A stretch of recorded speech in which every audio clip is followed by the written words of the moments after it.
Thrasher and Pipeman on W4CY Radio.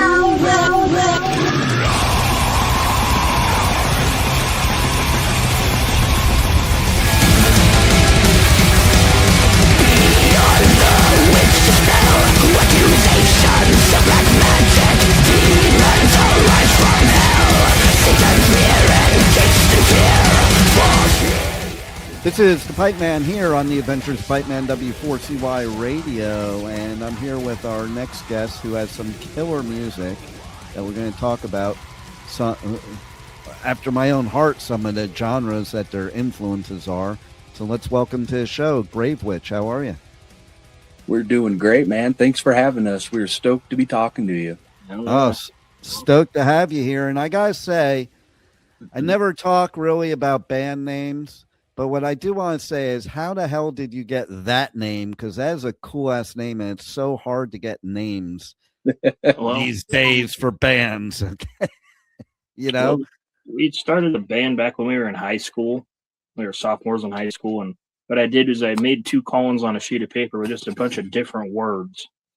And I decided to take one word from this column and one from that column and just match them up together. And it ended up with grave and witch. And once we found that, we're like, hey, that's the name. I'm just surprised nobody took it before you.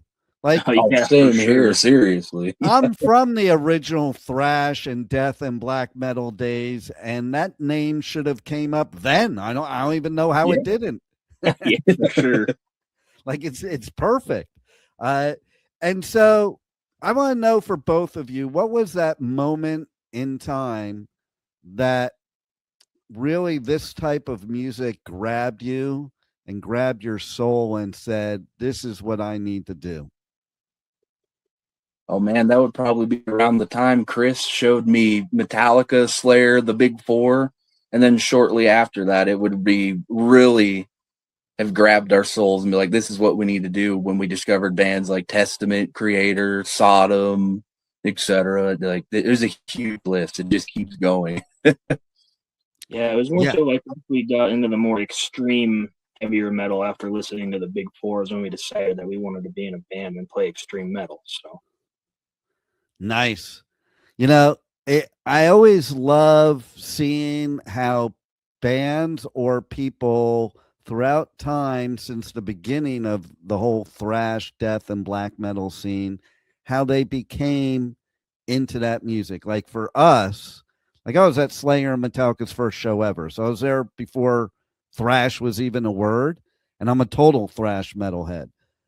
But we needed something before that led us to that. So, it started with me stealing my brother's albums that was 11 years older than me, all the 60s and the hippie crap, and then which I like still to this day. And then it went from that to the British invasion, like the Maidens and the Priests and stuff that. Definitely. And then you got bands like, Metallica and Slayer. And it just blows my mind that these genres are this big today, because there were a handful of us, and we didn't want anybody else liking our music either. The 80s was the master of gatekeeping. You couldn't even, I liked punk music, but because I had long hair, I couldn't go to punk shows because you got your ass beat. It was stupid. That's crazy. It was so stupid. And even the fact of, funny story for you that you might have seen, but when Slayer first left LA and went up to the Bay Area, they used to wear the black eyeliner to look, and that was the evil look in the 80s. And bands like Exodus and Testament and them, they were like, yeah, that shit don't fly up here in the Bay Area. Take that shit off. So it's so funny. That's how it was. And then I go and I do coverage at festivals nowadays, and it's we can all be one big family, which is what we should have been to begin with. All metalheads, all rockers, all punkers. We're all of the same cloth. So I love bands like you that are uniting us all together too, because you're even blending genres that we might not have blended back then, because they were so separate and so new. And, it's like, no, it can only be black metal. No, it can only be death metal. No, it can only be thrash, until the whole crossover thing. Yeah, definitely. So how you guys feel about that? Like that you're in this age now where like you can just play whatever the fuck you want. Well, yeah, pretty much. There's no filter. It's awesome. There's nobody telling us what to do, what not to do. We have total freedom writing whatever we want, and it's awesome. It's also really hard for us to write in one genre. We have so many different influences of metal that we like and we like to play that we don't like to be monotonous, We like to change it up and add things here and there and try to make something a little different than maybe what people have heard before, to the best of our ability. Yeah, we're not trying to be that typical Blackened Thrash Metal band, you know what I mean? Right. I love that. Every song kind of sounds the same, we try to stay away from that. Try to be a little more like put ourselves out there in a different way, I love that you do that too, because so back in the day, everybody used to say, like, when you like metal, oh, it all sounds the same, and it didn't. Like, you take the big four, they don't sound the same at all. There's a base foundation maybe, but you could separate them into different genres realistically. And nowadays, it's really weird to me that metal bands, I find metalcore is the biggest offender of it, that they follow this like formula, like they're doing an algebraic equation to make metal. And that was never the case. Like, metal started by mistake, basically, and experimentation and all that. So I love bands like you that are doing it differently and doing it unique, because it is true. Even me nowadays, I used to say, no, they don't sound the same. But nowadays I'm like, I can't even tell the difference between some of these bands, because they're all using this formula. Like, metal isn't a formula. Like, there was no formula. That's why, like, Metallica originally was considered power metal because they didn't know what to call them. I did not know that, actually, but it does make sense. Yeah. Well, you know how I knew that? Because I was at that first show and I met Dave Mustaine, and he handed me his business card, and it said on it, Metallica power metal, Dave Mustaine. Oh, whoa, that's crazy. Like, and because there was no thrash, but they were thrash. Just nobody knew what it was yet. Yeah, for sure. And you know how the record labels, they all like to put you in this like box, it's like, you have to be this genre. You can't like play different things. And I think that's stupid. To me, as an artist, I would be bored to death if I was playing the same riffs, the same chords, the same drum beats, the same everything all the time. Like, you can't, like, why would I want to sing the same song over all the time? Why would I want to play the same song, especially if you have longevity? Now you're playing the same song basically for 20 years, but they're different songs. Yep. Exactly. Yeah. That's why we try to stay away from that. It keeps it a little more interesting. Especially for ourselves, writing the music and doing everything behind the scenes, It all takes time, and it gets boring doing the same thing over and over again, for sure. No doubt. Like, and even Ollie from Bring Me the Horizon said one time in an interview, when they were giving him so much grief about the newest Bring Me the Horizon music, he's like, hey, why do I want to write the same song over and over again? And I get it. Like, I might have been somebody way back when that would have given hate to them for not sticking to their, their base deathcore.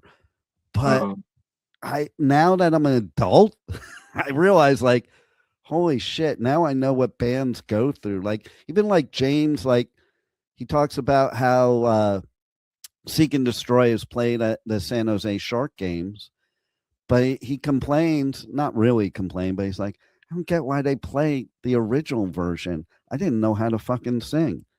I redid it now that I know how to sing. That's the better version. But and that's how an artist would think, whereas probably somebody like me be like, no, I kind of liked your voice before you knew how to sing, but you have to grow as an artist, right? And that doesn't come from doing the same thing. You got to experiment and go outside your own box, much less the box everybody else gives you. Yep, exactly, man. So how did you guys meet, and how do you know that you were like meant to play music together? Oh man, well, we met back in the 2nd and 3rd grade in elementary school. Wow. Yeah, and we've been best friends ever since. Brothers. That is cool as shit. Started Gravewitch when we were sophomores in high school.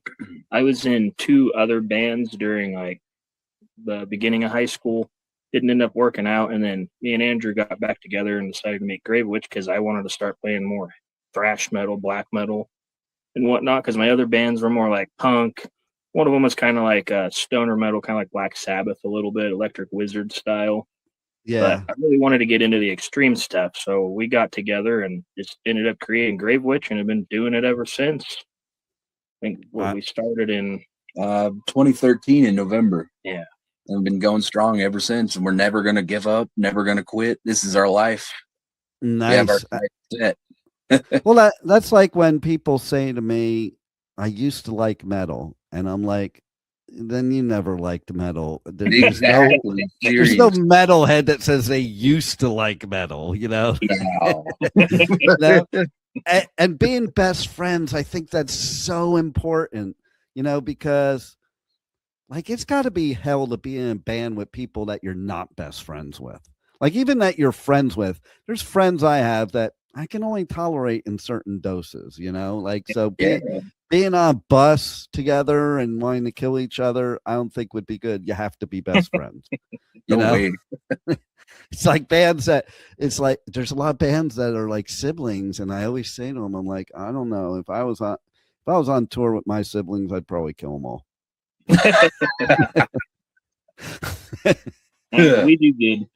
We get along pretty good, but we do get at each other sometimes. It's a little bit inevitable. well, you know what? When you've known each other that long and been best friends that long, it's different. Like my best bro of life since 13, he passed away a couple years ago, but me and him were like peas in the pod in high school. And as we got older, we got different, but we still stayed like brothers. Like his parents were like parents to me. My dad was like a dad to him, and we considered each other brothers.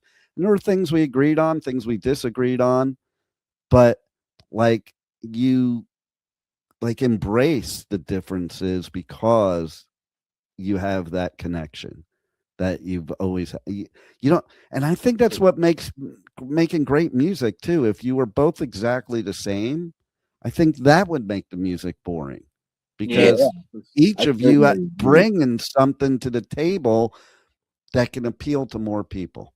Mm-hmm. Yeah.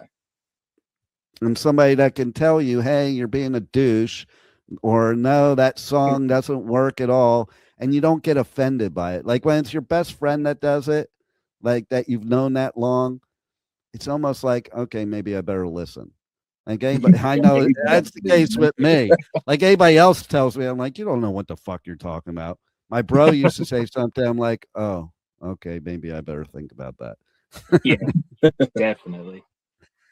So you'd say that's how your writing process is too, right? Like you feed off each other in that way, both in agreement, but disagreement too. Yeah, essentially. Like I'll start with making some guitar riffs and starting like the skeleton of a song. I'll come and show it to Andrew, and he'll tell me if he likes the parts, likes the way the song's flowing. If not, he'll show me how to change it, maybe tell me how I could change this riff or add a part in here and there. And then we'll add the drums in and then just kind of go from there and tweak it as we need to, Yep. But we work together, and if he doesn't like something, then I'll see if I can fix it to where we're both in agreement with it, It's not just one way or the other.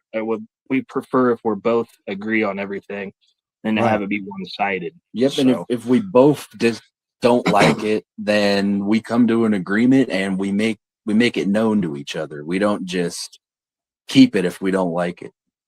Yeah, I think that's one of the problems with bands that blow up like after a period of time, because they never talk to each other. They never say what they're really feeling. Yeah. Like, Yeah, exactly. It all I gets mean, built up inside, and then they just, it's like yeah, it's a kind of whole like nother kind of like animal Perry impact. Farrell, kind of like Perry Farrell. That's what I think happened. It was like whatever was bothering Perry and Dave blew up that night, and that's what happens when you don't talk it out and hold shit in and just not say your piece. So Yeah. bravo, Exactly. bravo to you guys, like, to be able to communicate. I think it's so key to communicate properly to make great music, and so I also want to know, I'm always fascinated about by bands that have been around for a while and then they come out with their self-titled album. What was the thought process there? Because that's your most recent album, is the self-titled one, but you've been around forever now. Yeah. So what happened with that was we wrote all these songs back in 2020 during COVID when there was nothing going on. And it took us, I don't know, 3 to 4 years to be able to even get into a studio to get them recorded. All of Yeah. those songs, they're like completely different from each other, all different topics and things. It doesn't have like a theme or anything to it. So when we were recording the album and putting everything together, trying to find a name for the album, nothing seemed to fit because every song is different. Yeah, we really struggled with There that. wasn't an overarching theme for anything of it. They're just all So it's different. just Gravewitch. Exactly. So that's why we call it Gravewitch, because it's pretty much just showcasing our style in a bunch of different songs. So that's why we decided to go with that. It's interesting too. Like, I said during that whole COVID thing, if you're going to take one good thing out of COVID for music, is that it gave artists like you guys and everybody else the chance to jump off the hamster wheel and just create without all the noise, Oh, definitely. and I definitely felt like some of the best music that'll ever come is coming out of that time. And your album is a perfect example of that, because, like, as an old school metalhead from the beginning of all this stuff, you guys with this album and the music on it could fit in the 80s no problem. And that's Awesome. that's a big compliment, That's because huge. you know Thank you. yeah, Wow. you have it down. And I think what it is like, that's what was cool about COVID. You had a time to stop and just get creative again. It's almost like, I don't know, I think musicians, and a lot of friends of mine are musicians, they agree that, like, they found the passion again that they lost because you're on this hamster wheel that isn't fun at times. Mhm. So tell everybody how they reach out to you guys on socials, on the web, how they get your albums, how they get your merch, check out when you're going to be playing places, all that great stuff.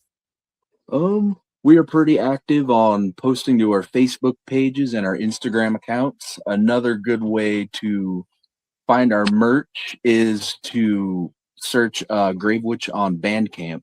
We have our merch up there. Soon we will be updating it and putting more of our shirts on there. And we'll be updating shipping information and everything else. For our music, you can stream us on Spotify, YouTube, Amazon Music, Pandora, anywhere. And you can find our music videos for Mistress of Hate and Damnable Evil, along with Circle of Power from our first album, The Summoning, up on YouTube right now. Oh, yeah. We also have vinyls that our record label, Rock Sun Records, helped us acquire. And physical copies will be available at our merch table, and soon we will also be getting them up on Bandcamp as well. We just need to go in and figure out the shipping info. I love it. It's so wild to me how vinyl is so big now. Like, my grandson, okay, he collects vinyl. Just found out my granddaughter collects vinyl. Like, that's amazing.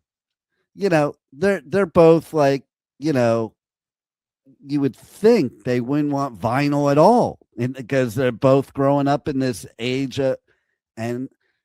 I was actually in shock, because I took my granddaughter to get a vinyl album at the store recently, It was $36.